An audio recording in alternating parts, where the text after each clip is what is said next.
Ito yung hybrid Corolla Cross.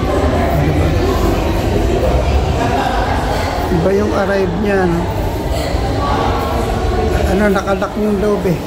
Kaya hindi na natin bubuksan. Dito man tayo sa sa exterior. May sensor din siya. Ganda ng niya. Light.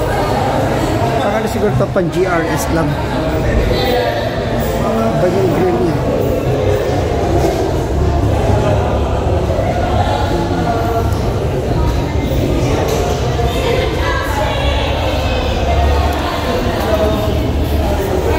Camera siya. Kita kayo. Yung logo ng HEV ganito na pabilog. Hybrid electric vehicle. Camera. Talakpan, di pa nila pinabubuksan. Yung red jet, tanggal tayo ng shades. Yung red niya sa camera at saka sa actual parang iba eh. Mas makintab yung sa video. Diba parang siyang Ferrari red. Diba parang Ferrari red, no? Sa video. Pero pag nakita yung sa actual parang siyang yung soul red ng ng Mazda.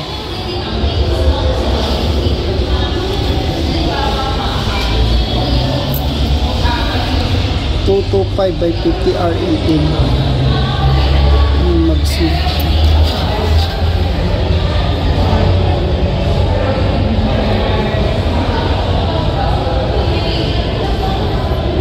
Muffler.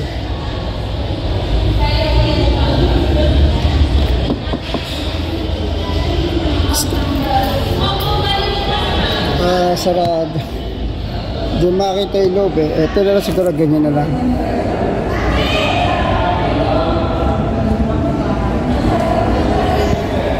Lalakpan nila. Kung nandito siguro si Mark, paano pa bubuksan natin? Kailangan si Mark dito. Wala na siyang pindutan. Proximity na lang. Kung baga tatapat mo na yung finger mo, mag-open na siya. Wala siyang knob sa passenger side. GRS.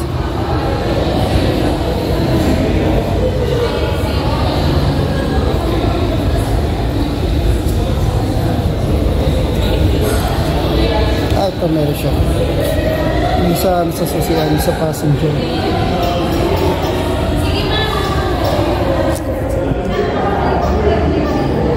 Bili lang muna.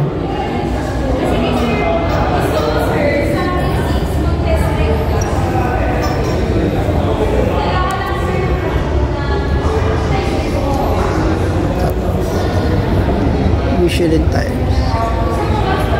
Michelin Primacy 4.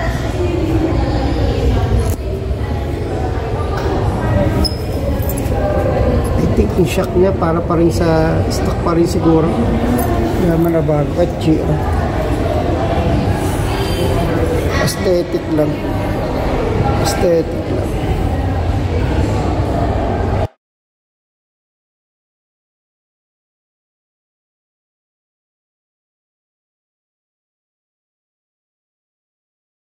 Mag-interior naman tayo. Ito yung loob niya ng GRS.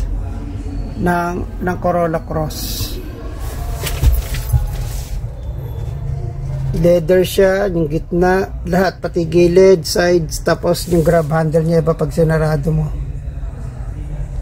Iba siya. Tapos ito yung kanyang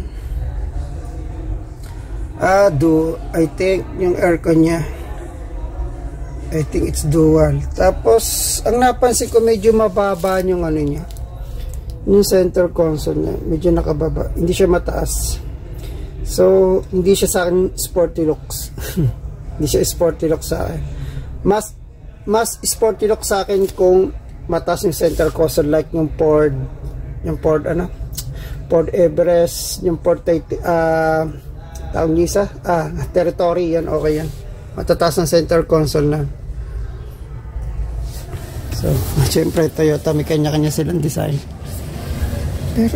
Pero yung loob ito, hindi ganun kasing luang ng ano. Hindi ganun kasing luang. Tignan natin mamaya. Tapos may aircon vents din siya. Tigisa na rin. Tignan natin ito. Uy, sakto ah.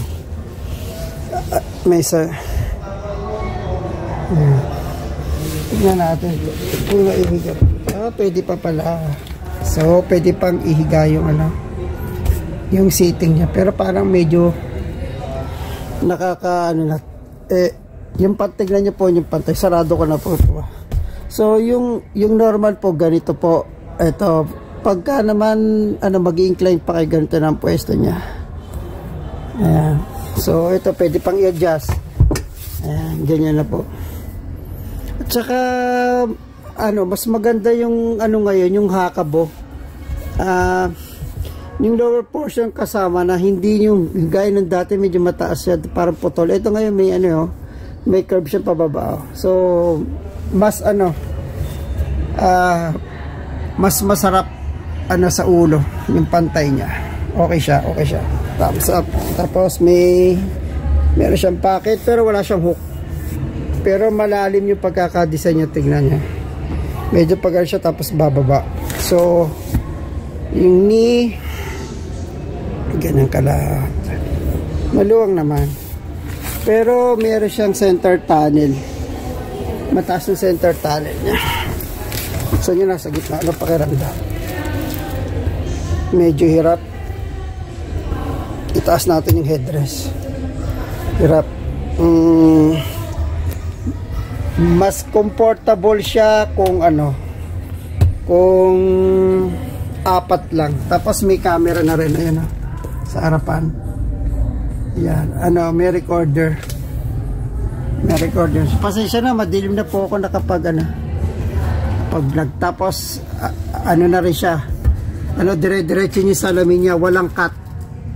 Hindi tulad nung sa Yaris Cross naman. Teka na, paano ba yung sa Yaris Cross? Parang may ano pa dito eh. Meron pa silang parang frame dito eh. Pero to diretso na eh. Oo. Yung sa Yaris Cross namin, meron ditong para pang ano eh. Meron pang, ano siguro I think may support pa. Pero to alan eh. So, dire-diretso talaga siya na para sa skyrock. Tsaka yung shape nito maganda sa headrest. Kung bibigyan nyo ng angulo. Kita tayo. Cup holder, speaker. Kita tayo.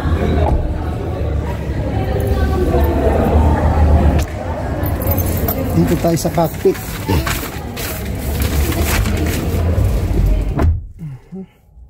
So cockpit tayo. Okay, so yung sa ano, sa passenger side, ano siya, manual. Pero dito, automatic o gumagalaw. So, ayan, pababa.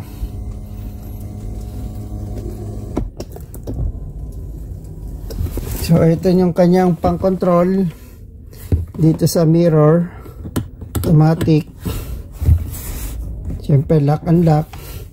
Tapos, auto trip dito nakalagay. Tapos steering wheel niya. Hindi, kung meron silang test drive nito, ma-judge mo kung bibili ka. Tapos ayan. So, ito po binablog natin is GRS.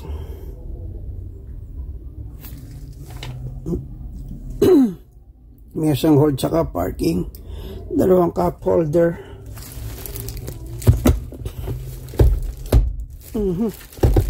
Merong saksakan pa dito. May 12 volts, 120 watts.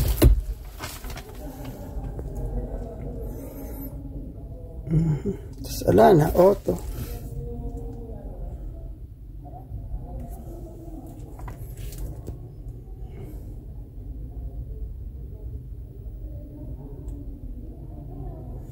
Okay na.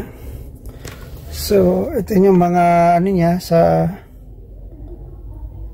wiper, headlight. I think ito sa headlight. Ayan. Ano, sadly, sa mga mahilig mag paddle shifter, Wala siyang paddle shifter. Wala siyang paddle shifter. Pero meron siyang wireless charger. Tapos drive mode off, tsaka EV mode. Ang napansin ko sa EV mode ng ng Toyota, ano siya eh, once na mabilis siya at tsaka mo binitawan yung pedal gas, siya, lumilipat siya ng EV. So maganda rin siya kung nasa highway ka at medyo malapit ka na sa mga makakadikit mo. Yun, pwede mong gawin yan as, di ba, as alip na mag-brake ka, di bitawan mo na lang yung pedal gas mo, tapos at the same time yung EV mag-i-engage kahit anong bilis niya, kahit 120 pa yan, basta once na binitawan mo, kahit 50, kahit 30, at medyo charged na siya. Ano siya eh, parang may sarili siyang brain eh, alam na niya gagawin niya eh. At saka maganda nga pala dito din sa mga may blind spot, ito since yung ang laki yun, ito, so parang diretso na siya. Pero yung syempre dito, ano ba tawag dito sa mga nakakaalam po, C pillar po ba to, A pillar, medyo mataba po siya. Pero pagka nandito ka naman sa kabilang side, ang laki yun. So tagusan lang yung dun sa kabilang side, yung maliit na salamin, may tawag po sa quarter panel po ba yan? Yan, yung salamin na yan. Tapos dito medyo bulky, malaki rin yung niya, yung dashboard niya. Tapos yung monitor niya, ito yung likod. So mga gusto makakita, yan po yung likod niya. Tapos yung sensor, ayun, pagka napapasok ka sa tunnel, yung bilog na yan. Wala siyang auto dimming, pero meron siya vanity mirror, tapos may ilaw pa. Pero dito tingnan natin, meron din, social sa mga misis natin. Tapos dito salamin, door, okay, ilaw lang naman yan eh. Once again, meron po siyang camera recorder. May monitor pong maliit yan, makikita niyo po dyan pagka po once na minsan lang naman siya nagpa-pop up po eh. Pag start lang po, then few seconds na mamatay po ulit siya. Maliit lang na display. Tapos yung GR niya, hindi siya kita, basta para lang siya nakaukit. Tapos may line siya na, I think white. Tapos ito, seatbelt niya, hindi siya pang GR Sport tulad ng Hilux, black, normal. Grab handle, ayan po yung shape ng grab, nung niya, speaker, lagyan ng bottle holder. Ganon din po sa kabila, same. Yung makina pwede natin tignan. Tignan po natin makina. So engine naman tayo. Ito yung engine niya, medyo malalim na. Sa headlight niya, may guhit-guhit na accent.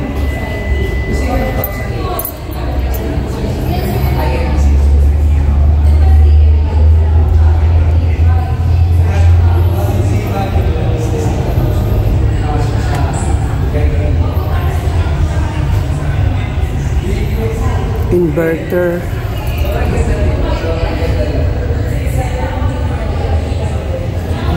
assist, inverter assembly man to, converter.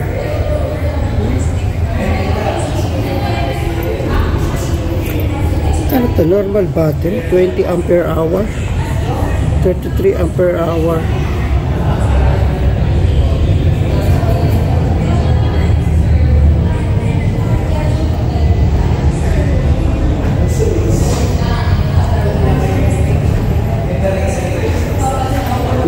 na po itong unawain. May combustion na po ito, tsaka electric motor driven. Tignan nga natin kung ilan yung oil niya.